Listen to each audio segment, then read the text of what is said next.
Hello દર્શક મિત્રો, સ્વાગત છે તમારું અમારી યુટ્યુબ ચેનલ ગુજરાતી વર્લ્ડ સ્ટોરીમાં। તો આજે આપણે આ વિડીયોમાં વાત કરીશું શ્રી કૃષ્ણ અને સુદામાની વાર્તા।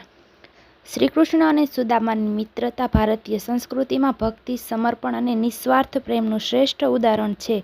આ કથા માત્ર બે મિત્રોના સંબંધોની નહીં, પરંતુ ધર્મ, કર્તવ્ય અને સત્કર્મના મહત્વની છે। કૃષ્ણ, જે દ્વારકાના મહારાજા હતા અને વિશ્વના સંચાલક ગણાતા હતા, અને જે સુદામા ગરીબ બ્રાહ્મણ હતા, તેમ છતાં તેમની મિત્રતા એ ભૌતિક સીમાઓથી પર હતી। આ વાર્તા નિસ્વાર્થ પ્રેમ અને સત્યની શક્તિને ઉજાગર કરે છે, જ્યાં સુદામાની નિષ્ઠા અને કૃષ્ણનો કૃપાભાવ સદીઓ સુધી યાદ રહેશે। આ વાર્તામાં શિક્ષણ, સાંસારિક સંઘર્ષ, હૃદયસ્પર્શી પુનર્મિલન અને જીવાત્મા પરમાત્માના પવિત્ર સંબંધની ભાવનાત્મક ગાથા રજૂ કરવામાં આવી છે। આ વાર્તા આપણને શ્રી કૃષ્ણ અને સુદામાના જીવનના વિવિધ તબક્કાઓને, સંઘર્ષ અને અંતિમ વિજયની વાત કરવામાં આવી છે।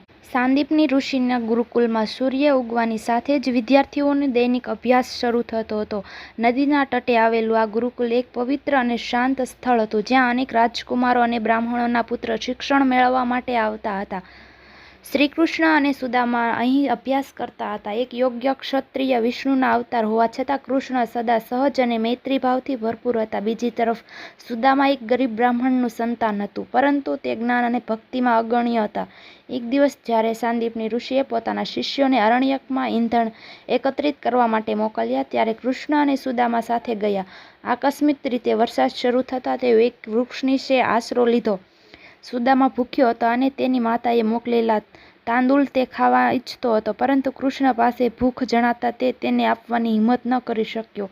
ભૂખ અને સંકોચ વચ્ચે ઝઝૂમતા સુદામાને અંતે ખ્યાલ આવ્યો કે મિત્રતામાં મમતાથી મોટું કંઈ નથી, તેમ છતાં તે કશું કહી શક્યો નહીં। કૃષ્ણ હસ્યા અને મસ્તીભર્યા અવાજે કહ્યું, "સુદામા, મને પણ ભાગ મળે?" આ વાક્ય સુદામાના હૃદયમાં ગુંજી ઉઠ્યું। મિત્રતાનું બીજ આદિ ગુરુકુલમાં જ વવાઈ ગયું હતું, જે એક દિવસ ભવ્ય વટ વૃક્ષ બને તેમ હતું। ગુરુકુલના દિવસોમાં સાંદીપની ઋષિનું ગુરુકુલ માત્ર શિક્ષણનું કેન્દ્ર ન હતું, તે જીવન જીવવાની સાહિત્ય શાળાની જેમ જ હતું। અહીં શિષ્યોને નૈતિકતા, વેદ, શાસ્ત્રો, ધર્મ અને શસ્ત્રવિદ્યાનો સંપૂર્ણ અભ્યાસ કરાવાતો। સુદામા અને શ્રીકૃષ્ણ એક સાથે આ શિક્ષણમાં નિપુણતા મેળવતા હતા। સુદામા ગરીબ બ્રાહ્મણનો પુત્ર હતો। ભલે તે સાધન સંપન્ન હતો, પણ જ્ઞાન પ્રાપ્તિ માટે તે સદા પ્રયત્નશીલ રહેતો। કૃષ્ણની તીવ્ર બુદ્ધિ અને કુશળતા જોઈ ગુરુકુલના અન્ય શિષ્યો આશ્ચર્ય પામતા। એક દિવસ સાંદીપની ઋષિએ શિષ્યોને એક પરીક્ષા આપી। બધાએ એક એક કરીને પ્રશ્નોના જવાબ આપવાનું શરૂ કર્યું। કૃષ્ણ સહજતાથી દરેક પ્રશ્નોના ઉકેલ આપતા। જ્યારે સુદામાનો વારો આવ્યો, ત્યારે તેને એક પ્રશ્નમાં શંકા આવી। કૃષ્ણ હસ્યા અને કહ્યું, "મિત્રમાં કોઈ વાર સમર્પણનો પ્રશ્ન ઉદ્ભવે નહીં, તું મારા હૃદયનું અંગ છે." સુદામાએ કૃષ્ણનો સાથ મળ્યો અને તેણે પોતાનો અભ્યાસ વધુ ઊંડો કર્યો। એક રાત્રે જ્યારે બધા શિષ્યો ઊંઘમાં હતા, ત્યારે સુદામાએ સ્વપ્ન જોયું। એક તેજસ્વી પ્રકાશની વચ્ચે કૃષ્ણ રાજમહેલમાં બેઠા હતા અને આસપાસ અશરીરો તેમની સ્તુતિ કરી રહ્યા હતા। સુદામાએ આશ્ચર્યથી જોયું, શું આ ભવિષ્યનો સંકેત છે? જ્યાં કૃષ્ણ માટે જીવન એક મહાન યાત્રા હતી, ત્યાં સુદામા માટે તે સંઘર્ષનો માર્ગ બનવાનો હતો। સમય ઝડપથી પસાર થઈ ગયો। સાંદીપની ઋષિનું ગુરુકુલ છોડવાનો દિવસ આવી ગયો। બધા શિષ્યો પોતપોતાના માર્ગે જવા તૈયાર હતા। એ દિવસે સૂર્યોદયે ગુરુએ સૌ શિષ્યોને આશીર્વાદ આપ્યા અને વિદાય આપી। "મારો આશીર્વાદ છે કે તમે તમારા જીવનમાં સત્ય અને ન્યાયના માર્ગે ચાલો," સાંદીપની ઋષિએ કહ્યું। શ્રી કૃષ્ણ દ્વારકા પાછા ફરવાના હતા, જ્યાં ભવિષ્યમાં તેઓ એક મહાન રાજા બનવાના હતા। બીજી તરફ સુદામા ગરીબીની હકીકતને સ્વીકારી પોતાના ગામ તરફ જવા તૈયાર હતો। "સુદામા, તું મારી સાથે નહીં ચાલે?" કૃષ્ણએ પૂછ્યું। "કૃષ્ણ, મારું જીવન તપસ્યા અને આધ્યાત્મ માટે બનાવાયું છે। હું ગરીબ છું, પણ હું ગરીબ રહેવા તૈયાર છું। તું તો સમગ્ર વિશ્વ માટે આશ્રય છે," સુદામાએ હળવી સ્મિત સાથે જવાબ આપ્યો। કૃષ્ણ સુદામાના હાથ પકડીને બોલ્યા, "મિત્ર, ગરીબી એ એવા રત્નો છે જે ધનની સાથે પણ નહીં મળે। પણ યાદ રાખજે, જો કદી તારે જરૂરત પડે તો તારા માટે મારા દરવાજા હંમેશા ખુલ્લા રહેશે." સુદામાની આંખોમાં આંસુ હતા, પણ તેણે ઊંચી નજરે કહ્યું, "મિત્ર, તું સદા મારા હૃદયમાં રહેશે." શ્રી કૃષ્ણ મહારાજની યાત્રા દ્વારકા તરફ અને સુદામાની યાત્રા ગરીબી તરફ, બંનેના હૃદયમાં એક જ ચિત્ર હતું, એકબીજાની અવિનાશી મિત્રતા। સુદામા પોતાનું ગુરુકુળના દિવસો યાદ કરતો પોતાના નાના ગામમાં પાછો ફર્યો. તે એક બ્રાહ્મણનો પુત્ર હતો, એટલે જીવનભર પ્રભુ ભક્તિ અને અધ્યાત્મમાં જ જીવન વિતાવવાનું હતું. પણ વાસ્તવિકતા કઠોર હતી.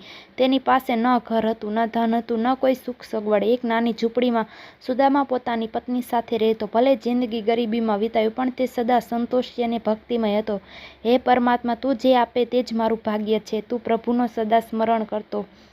સુદામા રોજ ગામના બાળકોને ભક્તિ અને શાસ્ત્રો શીખવતો, લોકોને પોતાનું જ્ઞાન આપતો, પણ કોઈથી કંઈ માંગતો નહીં. તેમની પત્ની પણ સમજદાર અને ધર્મપરાયણ હતી, પણ ગરીબીના કારણે પરેશાન હતી. તેઓને ઘણી વખત ભૂખ્યા ઊંઘવું પડતું હતું. એક દિવસ જ્યારે દિવસભર તેમને કંઈ ખાવા મળ્યું નહીં, સુદામાની પત્નીએ કાપતા અવાજે કહ્યું, સુદામા, તારો એક મિત્ર છે જે દ્વારકાનો મહારાજ છે. જો તું કૃષ્ણ પાસે જઈશ તો તે તારી મદદ કરી શકે. સુદામા હસ્યો, મારી ગરીબી એ મારી કિસ્મત છે. જો હું કૃષ્ણ પાસે ફક્ત પ્રેમ માટે જઈ શકું છું, સહાય માટે નહીં. સુદામાની પત્નીએ સમજાવ્યું, તું નારાયણનો સાથી છે.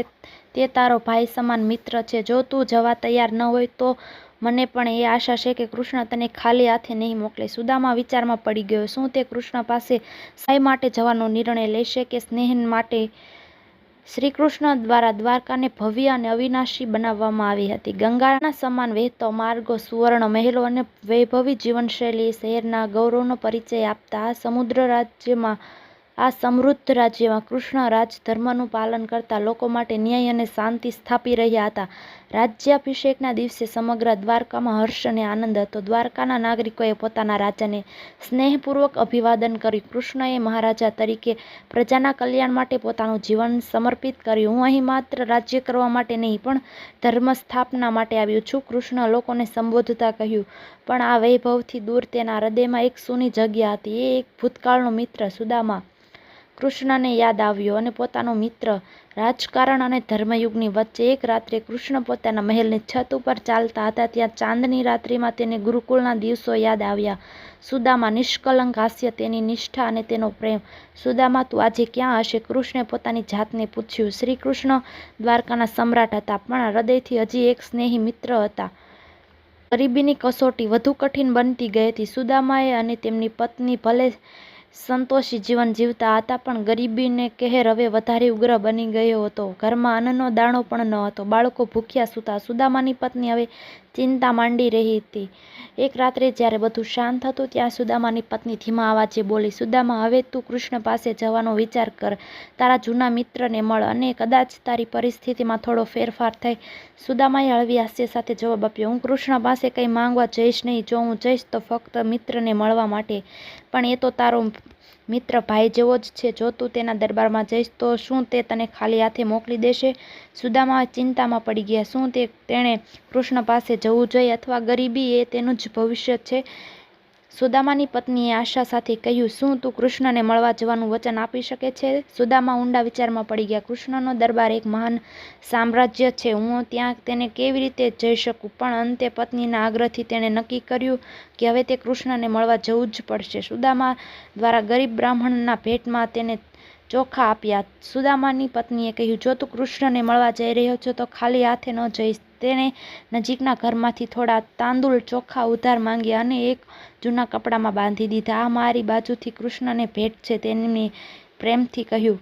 સુદામા દ્વારકા માટે નીકળ્યો. ભીડેલા તાંદૂળ સાથે ફાટેલા વસ્ત્રો પહેરીને, ખુલ્લા પગે, ભક્તિ અને પ્રેમથી ભરેલા હૃદય સાથે સુદામા કૃષ્ણના દરબાર તરફ નીકળ્યા. સુદામાના વસ્ત્રોમાં હૃદયમાં અપાર ભક્તિ અને પ્રેમ લઈને દ્વારકા તરફ નીકળ્યો. સફર લાંબી હતી. ગરીબ શરીર થાકી ગયું, પણ કૃષ્ણ સાથે મળવાની આશાએ તે આગળ વધતો રહ્યો. રસ્તામાં અનેક અવરોધો આવ્યા. ક્યારેક તીવ્ર તડકો, ક્યારેક ભૂખ, તરસ, તો ક્યારેક હૃદયમાં ઉઠતા પ્રશ્નો, શું કૃષ્ણ મને ઓળખી શકશે? શું હું એક ગરીબ બ્રાહ્મણ છું તેની સમૃદ્ધ રાજધાનીમાં પ્રવેશી શકીશ?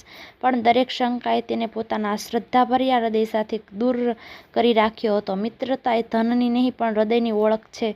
વર્ષો પછી સુદામાએ દ્વારકાને પહોંચી જોયું.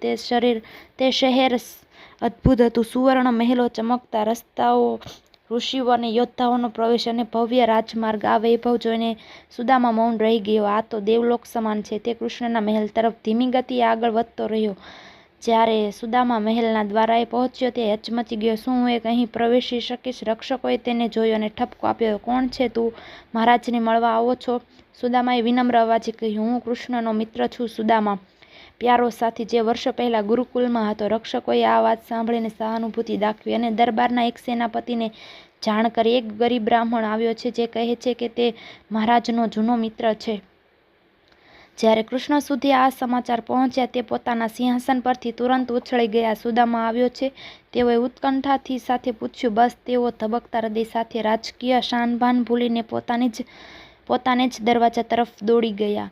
જેમ જેમ કૃષ્ણે સુદામા આવ્યો હોવાનો સંદેશ સાંભળ્યો તેમ તેમ તેમની આંખોમાં આનંદના અશ્રુ આવી ગયા. રાજમહેલનો શિસ્તબદ્ધ દરબાર અને રાજકીય શાનભાન બધું જ ભૂલી તેઓ સીધા મહેલના દ્વાર તરફ દોડી ગયા. સેનાપતિઓ અને રાજકીય મંત્રીઓ આશ્ચર્યમાં પડી ગયા. કૃષ્ણ આટલા ઉત્સાહિત કેમ? દ્વારકાના નાગરિકોએ પણ પ્રથમ વખત પોતાના રાજાને આટલી ઉલ્લાસભેર દોડતા જોયા હતા. સુદામા, મારા પ્રિય મિત્ર. સુદામાની લજ્જાશીલતા અને કૃષ્ણનો પ્રેમ. સુદામા મહેલના દ્વાર પાસે એક ગરીબ ધૂળથી ભરેલા કપડાં પહેરેલા ઊભો હતો. તેના ખુલ્લા પગ અને તપસ્વી શરીર તેની ગરીબીની સાક્ષી આપી રહ્યા હતા. પણ જ્યારે તેણે જોયું કે સ્વયં કૃષ્ણ તેના માટે દોડી રહ્યા છે, તે હચમચી ગયો. મહારાજ, તું આવી રીતે મારા માટે? સુદામાએ આ શબ્દો શોધ્યા, પણ હૃદય ભાવુક બની ગયું. કૃષ્ણ કોઈ જવાબ આપ્યા વગર સીધા જ સુદામાને આલિંગન આપી દીધું. તેમના આંખોમાં કંઈક આવી ગઈ લાગણી હતી જે વર્ષો જૂની મિત્રતાની યાદ અપાવતી હતી. મિત્ર, તું મારા માટે મહારાજ નથી, તું એ જ છે જે ગુરુકુલમાં મારો બંધુ હતો. સુદામાના ચોખ્ખા તાંદુળનો સમર્પણનો પવિત્ર અર્પણ. સુદામા આટલી મહાન ભાવનાશીલતા સહન કરી શક્યો નહીં. તે શરમભેર કૃષ્ણની સામે મસ્તક ઝુકાવીને બોલ્યો, મારું શું ભાગ્ય કે આજે મારે તારો સાથ મારે મળ્યો. તેના હાથમાં એક કપડામાં બાંધેલ થોડાક તાંદુળ ચોખ્ખા જે હતા. મારે તારા માટે કંઈ લાવવાનું હતું, પણ મારી પાસે ફક્ત આ જ છે. કૃષ્ણે ધીમેથી આ તાંદુળ લઈને તેમનામાંથી એક મુઠ્ઠી ખાધી અને આનંદથી આંખો બંધ કરી. આ તાંદુળ મારા માટે સ્વર્ગથી અવતરેલા અમૃત સમાન છે, પ્રભુ. તે ફક્ત સૂકા ચોખા છે. સુદામાએ મૌનપણે કહ્યું, સુદામા, તારા પ્રેમથી પવિત્ર બનેલું ભોજન મારા માટે દુનિયાના સમૃદ્ધિ ભોજન કરતાં પણ શ્રેષ્ઠ છે. આ મિલન એ માત્ર બે મિત્ર વચ્ચેની મુલાકાત નહોતી, પણ પ્રેમ અને ભક્તિનું પરમ ઉદાહરણ હતું. સુદામાએ કૃષ્ણને એક મુઠ્ઠી તાંદુળ આપ્યા હતા, પણ કૃષ્ણ માટે તે અમૂલ્ય ભેટ હતી. તેઓ પ્રેમભીનો થયા અને બીજી મુઠ્ઠી ભરવા જતા હતા, પણ રાણી રૂકમણીએ એકદમ રોકી નાખ્યા. પ્રભુ, બસ.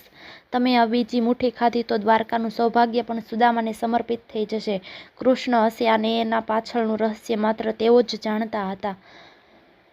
સુદામાની વિદાય અને ખાલી હાથ પણ ભરેલું હૃદય. સુદામા થોડા દિવસ દ્વારકા ખાતે રોકાયા. ભવ્ય મહેલો, રાજકીય શાન અને સમૃદ્ધિ જોઈ પણ તે ત્યાં પણ એક સાધુની જેમ જ રહ્યો. એક દિવસ જ્યાં તેણે કૃષ્ણ પાસે વિદાય માંગી. હવે હું પાછો જાઉં છું કૃષ્ણ, તારી મુલાકાત મારા માટે પરમધન સમાન છે. કૃષ્ણ હસ્યા, મિત્ર, તું મારા માટે હંમેશા ખાસ છે. જ્યારે તું પણ મને યાદ કરે છે ત્યાં હું તારા હૃદયમાં રહીશ. સુદામા ફરી ફાટેલા વસ્ત્રો અને ખુલ્લા પગ સાથે પોતાના ગામ તરફ જવા નીકળ્યો. જ્યારે સુદામા પોતાના ગરીબ પાળિયા સુધી પહોંચ્યો તે આશ્ચર્યચકિત રહી ગયો. તેની જૂની ઝૂંપડીની જગ્યાએ એક ભવ્ય મહેલ ઊભો હતો. તેની પત્ની અને બાળકો સુંદર વસ્ત્રોમાં સજાયા હતા. આખા ગામમાં ખુશી છવાઈ ગઈ. આ બધું કેવી રીતે થયું? સુદામાએ આશ્ચર્યથી પૂછ્યું. કૃષ્ણના આશીર્વાદ. તારા પ્રભુએ તારા માટે સ્વર્ગ ધરતી પર ઉતારી દીધું છે, પત્ની ઉલ્લાસભેર બોલી. સુદામા એક ક્ષણ માટે સ્તબ્ધ રહી ગયો. તેની આંખોમાં આંસુ આવી ગયા. કૃષ્ણ, તું ખરેખર તું ધનવંત નથી, પણ પ્રેમવંત છે. સુદામાએ તમામ વૈભવ હોવા છતાં તેનો સંતોષ અને ભક્તિનો ત્યાગ કદી ન કર્યો. તે પોતાની ગરીબીના દિવસોને ભૂલી ગયો ન હતો. દરેક દિવસે તે કૃષ્ણને યાદ કરીને ભક્તિ અને દાનમાં પોતાનું જીવન વિતાવતો રહ્યો. ભવ્ય મહેલ પણ મનમાં સંપત્તિ નહીં. સુદામાનું જીવન બદલાઈ ગયું હતું. ગરીબી જતી રહી હતી, મહેલ મળ્યો, સમૃદ્ધિ આવી, પણ એના હૃદયમાં હંમેશા એક જ ભાવ હતો, મારી સાચી સંપત્તિ કૃષ્ણ પ્રત્યેની ભક્તિ. તે ભલે રાજાની જેમ જીવતો હતો, પણ જીવનભર એક સાધુની જેમ સદાચાર અને ભક્તિના માર્ગે ચાલતો રહ્યો. તેણે પોતાનું આખું જીવન યજ્ઞ, દાન અને કર્મયોગ માટે સમર્પિત કરી દીધું હતું. એક દિવસ જ્યારે સુદામા તપસ્યામાં લીન હતા, તેને કૃષ્ણનું સ્મરણ થયું. હું દ્વારકા જઈશ અને મારા મિત્રને ફરી એકવાર મળીને આવું. કૃષ્ણ અને સુદામાને હૃદયપૂર્વક યાદ કરતા હતા. મારા પ્રિય મિત્ર, તું મને હંમેશા હૃદયથી પૂજે છે, પણ હવે તારો આ સમય પૂરો થયો છે. તું મોક્ષ માટે તૈયાર છે. સુદામાનું મોક્ષ પ્રાપ્ત. એક રાત્રે જ્યારે તે કૃષ્ણનું ધ્યાન કરી રહ્યો હતો ત્યારે તે તપસ્યામાં લીન રહીને અનંત શાંતિમાં સમાઈ ગયા. ગાથાઓ કહે છે કે તે ક્ષણ દ્વારકામાં કૃષ્ણ પણ નિમિષ માટે મૌન થઈ ગયા અને કહ્યું, મારો પરમ ભક્ત, મારો પરમ મિત્ર હવે પરમધામમાં પ્રવેશી ગયો છે. સુદામા અને કૃષ્ણની મિત્રતા અવિનાશી બની રહી. એ એકમાત્ર સંબંધ નહોતો, પણ સત્ય અને ભક્તિને સમર્પણનો પરમ ઉદાહરણ હતો. આ વાર્તા માત્ર એક મૈત્રી ગાથા નહીં, પણ ધર્મની, કર્તવ્યનું મહત્વ, દયાળુતાનું બળ અને ભગવાનની અનુકંપાનો અનુભવ કરાવતી યાત્રા છે.